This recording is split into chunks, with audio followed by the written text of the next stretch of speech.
अजिंक्यचे चाललेले नखरे बघून त्याच्या डोळ्यामध्ये पाणी आलं. प्रत्येक वेळेस त्याच्या खोड्या बघितल्या की त्याला वाटायचं जावं आणि त्याला मिठीत घ्यावं, पण कोणत्या अधिकाराने तो ना त्याच्या जवळ जाऊ शकत होता ना त्याला मिठीत घेऊ शकत होता. एका बापाला यापेक्षा मोठी कोणती शिक्षा असू शकते? तो कितीतर वेळ अजिंक्यला बघत होता. अनन्याच्या चेहऱ्यावर असलेला आनंद त्याला जाणवत होता. ज्यावेळेस ती त्याच्याबरोबर होती त्यावेळेस त्यांनी कधीच तिचं निरीक्षण केलं नव्हतं. आपण आपल्या आयुष्यात काय गमावलं हे त्याला आता जाणवत होतं. रात्र झाली की तिची चिंता आणखीन वाढायची. अजिंक्य अजून खूप लहान होता. त्याला हॉस्टेलवर ठेवणं शक्य नव्हतं. ट्रेनिंग इतकी कठीण होती की दिवसा त्याच्याकडे लक्ष देणंही शक्य नव्हतं. ती बाहेरून शांत दिसत होती पण आतून खूप अस्वस्थ होती. प्रिया हे सगळं शांतपणे पाहत होती. एक दिवस ती अनन्याजवळ बसली आणि म्हणाली, अनन्या, तू इतकी टेन्शन का घेतेस?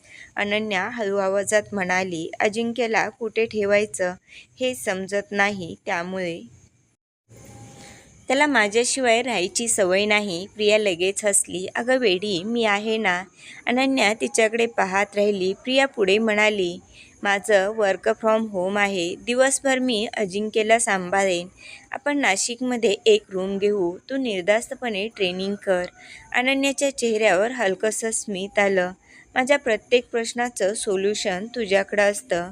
प्रिया लगेच कॉलर ताठ करत म्हणाली, त्यालाही टॅलेंट लागतं मॅडम. आणि दोघी हसू लागल्या.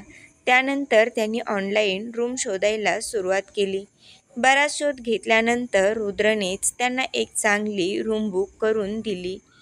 शिफ्टिंगच्या दिवशी रुद्र स्वतः मदतीला येणार होता, पण त्या दिवशी घरात एक वेगळीच उदासी होती. कारण अजिंक्य जाणार होता. काकू आणि रुद्र दोघांनाही अजिंक्यची इतकी सवय झाली होती की त्याच्याशिवाय घराची कल्पना त्यांना होत नव्हती. दिवसभर अजिंक्य रुद्रच्या मागे मागे फिरायचा, त्याच्यासोबत खेळायचा, हट्ट करायचा, झोपायचाही त्याच्याजवळच. रुद्रसाठी तो फक्त एका मैत्रिणीचा मुलगा राहिला नव्हता, तो रुद्रचंही जग झाला होता. अजिंक्य म्हणजे जीव की प्राण. कारण दिवस रात्र तो रुद्रच्या मांडीवर खेळायचा, प्रत्येक हट्ट रुद्रकडून पूर्ण करून घ्यायचा. फिरायला जाणं, आईस्क्रीम खाणं या सर्व गोष्टी तो रुद्रकडेच मागायचा. अनन्याला तर तिचं काम आणि अभ्यासातून वेळच मिळायची नाही. त्यामुळे अजिंक्यला जे हवं ते रुद्र आणि काकूकडूनच मिळायचं आणि प्रिया होतीच त्याच्या मदतीला. या सर्वांमध्ये प्रिया आणि रुद्र एकमेकांच्या प्रेमात कधी पडले हे त्यांनाही कळालं नाही. अनन्यानी अजिंक्य जाणार म्हणजे प्रियासुद्धा जाणार, त्यामुळे रुद्र अस्वस्थ झाला होता. ही गोष्ट अनन्याच्या लक्षात आली होती. त्याची ती अस्वस्थता बघून अनन्या म्हणते, तू तिला सांगितलं का तू तिच्यावर प्रेम करतोस? त्यावर रुद्र आश्चर्याने तिच्याकडे बघतो. ती डोळे मिचकावते. तुला काय वाटलं तू काही बोलला नाही म्हणजे मला काही कळणार नाही का? रुद्र म्हणतो, तिला बोलायची भीती वाटते. तुला तर माहीत आहे ना ते वादळ कसलं आहे. ती डोळे मोठे करून रुद्रकडे बघते. तो पटकन कान पकडतो. तशी अनन्या हसायला लागते. अरे, ती फटकळ आहे पण मनाची खूप चांगली आहे. त्यावर रुद्र म्हणतो, तू असल्यावर मला टेन्शन घ्यायची काय गरज आहे? जोपर्यंत तू सेटल होत नाही तोपर्यंत ती तयार होणार नाही, मला माहीत आहे, तो म्हणाला. अनन्यालाही माहीत होतं प्रियाही त्याच्यावर तेवढंच प्रेम करते, पण जोपर्यंत ती सेटल होत नाही तोपर्यंत तयार होणार नाही. अनन्यालाही माहीत होतं. अनन्याला दोघांचेही स्वभाव चांगल्या प्रकारे माहीत होते. त्यावर ती म्हणाली, मी असताना तू टेन्शन का घेतोस? त्यावर तो हसला आणि म्हणाला, मला तुझ्यावर पूर्ण विश्वास आहे म्हणून तर आजपर्यंत शांत आहे. ती हसली. अनन्या म्हणाली, इथून गेल्यानंतर अजिंक्य तिथे कसा राहील माहीत नाही. त्यावर रुद्र म्हणाला, तो गेल्यानंतर आम्ही कसं राहणार? आई तर पूर्णपणे त्याच्यामध्ये गुंतली आहे. तुम्ही गेल्यानंतर पूर्ण घर खाली होईल. अनन्याच्याही डोळ्यात पाणी आलं. ती म्हणाली, इथून गेल्यानंतर तुला सोडून अजिंक्य कसा राहील याचीच मला चिंता आहे. दिवसभर ट्रेनिंगला जाईल पण प्रियाला तो खूप त्रास देईल. त्यावर रुद्रच्या डोळ्यात एक चमक आली. त्यावर तो म्हणाला, तू टेन्शन नको घेऊ, प्रिया त्याला सांभाळेल. पण त्याच्या बोलण्याचा उद्देश दुसराच त्याला माहीत होतं. ज्यावेळेस अजिंक्य तिला त्रास देईल त्यावेळेस ती त्याला फोन लावून देईल. अजिंक्य रुद्र आणि काकूंशी बोलेल त्यावेळेस तो कुठेतरी शांत होईल. अजिंक्यच्या निमित्ताने तरी ती रोज फोन लावेल याची त्याला खात्री होती. तोच अनन्याने म्हटले, काय विचार करतोयस तू? त्यांनी काही नाही म्हणून नकारार्थी मान हलवली. त्याच्या चेहऱ्यावरील हावभावावरून अनन्याला समजलं होतं तो वेगळाच काहीतरी विचार करतोय.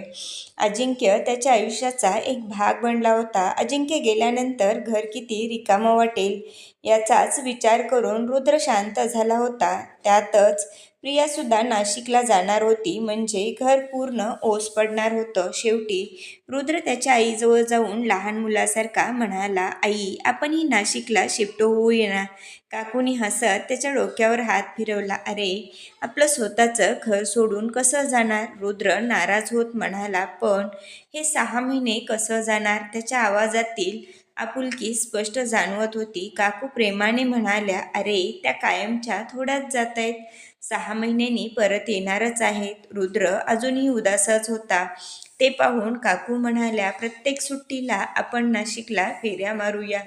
हे ऐकताच रुद्रच्या चेहऱ्यावर पुन्हा हसू आलं. हे मात्र पक्क, तो म्हणाला.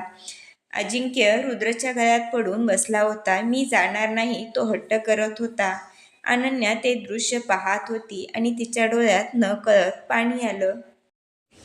या संघर्षात तिला रक्ताच्या नात्याने साथ दिली नव्हती, पण काही मनाने जोडलेली माणसं तिचं कुटुंब बनली होती. काकूसारखी प्रेमळ आई, रुद्रसारखा भाऊ आणि प्रियासारखी एक जीव ओवाळून टाकणारी मैत्रीण अनन्याला भेटली होती. अजिंक्यचा जन्म झाल्यापासून ही नाती अतिशय घट्ट झाली होती. लहानपणापासून ज्या आईच्या प्रेमाला मुकली होती, ते प्रेम काकूकडून तिला मिळालं होतं. बाप तर नशिबात असूनही नसल्यासारखाच होता. रुद्रनी एक भाऊ होण्याचं कर्तव्य मनापासून निभावलं होतं. अजिंक्यला ज्या प्रेमाची अपेक्षा आदित्यकडून होती, तेच प्रेम रुद्रही भरभरून दिलं होतं. या सर्वांना सोडून दूर जाणं तिच्यासाठीही फार कठीण होतं. पण ठरलेलं उद्दिष्ट साध्य करण्यासाठी तिला या सगळ्यांना सोडून जावं लागणार होतं. या नात्यांना आयुष्यात कधीही विसरू शकणार नाही, हे तिला माहीत होतं. अजिंक्यला तर रुद्र आणि काकूची एवढी सवय झाली होती. त्या दोघांना सोडून कसं राहणार हा प्रश्न अनन्याला आणि प्रियाला सुद्धा सतावत होता. प्रिया म्हणत तर होती, मी दिवसभर अजिंक्यला सांभाळेल, पण तिच्यासाठी हे शक्य होतं का? संध्याकाळी सगळ्यांनी एकत्र जेवण केलं. सकाळी लवकर त्यांना निघायचं होतं. सामान तर सगळं पॅक करून झालं होतं. सगळे गप्पा मारत बसले होते. अजिंक्यची मात्र मस्ती चालू होती. तो रुद्रच्या मांडीवर बसून कधी त्याचा चष्मा काढायचा, कधी गळ्यात हात टाकायचा, कधी त्याच्या गालावरती ओठ टेकवायचा. हे चालूच होतं. हे सर्व बघून अनन्याच्या डोळ्यात पाणी आलं. अजिंक्य याच प्रेमापासून दूर जाणार होता. बराच वेळ झाल्यानंतर काकू म्हणाल्या, चला आता झोपा, सकाळी आपल्याला लवकर निघायचं आहे. सकाळी सगळ्यांनीच लवकर आवरलं. प्रियानेही तिची बॅग पॅक केली होती. ट्रेनिंग 6 महिन्याची होती, त्यामुळं बरंच सामान तिलाही पॅक करावं लागलं.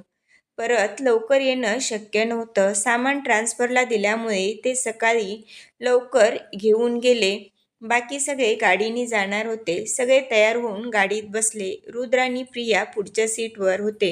अनन्या काकू पाठीमागच्या सीटवर बसल्या होत्या. अजिंक्य प्रियाच्या मांडीवर होता, कारण साहेबाला पुढं बसायची हौस भारी. जे काही रस्त्याने दिसेल ते तो प्रियाला दाखवत होता. कंटिन्यू त्याची बडबड चालू होती. रुद्र गाडी चालवत त्या दोघांनाच पाहत होता. प्रिया वैतागली की अजिंक्य तेवढा शांत बसायचा आणि परत त्याचं चालू व्हायचं. त्या दोघांची नोकझोक बघून सगळेच हसत होते. प्रिया जास्त वैतागली की अजिंक्य तिच्या गालावर ओठ ठेवून तिच्या गळ्यात हात टाकायचा.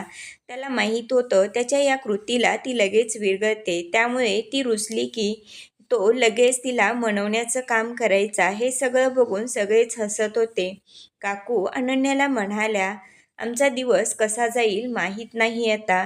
रुद्रने एक हॉटेल बघून गाडी थांबवली. गाडी थांबताच सगळे खाली उतरले. समोरील हॉटेल बघून अजिंक्य तर पळत सुटला. पळत जाऊन त्यांनी एक टेबल पकडला आणि त्याच्यावरती बसला. बाकी सगळे पाठीमागे होते. तो वेटरला आवाज देतो. त्याचा आवाज ऐकून वेटर आश्चर्यचकित होतो. तो त्याला म्हणतो, अंकल, एक आईस्क्रीम. त्याची ऑर्डर देण्याची पद्धत बघून सगळे हसायला लागले. तोच रुद्र, अनन्या, प्रिया आणि काकू आतमध्ये आले.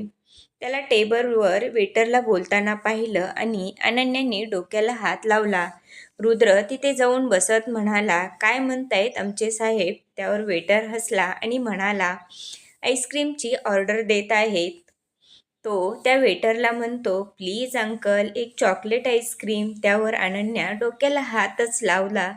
वेटर म्हणाला, पण आईस्क्रीमसाठी पैसे लागतात. तो त्याच्या मामाकडे हात करतो.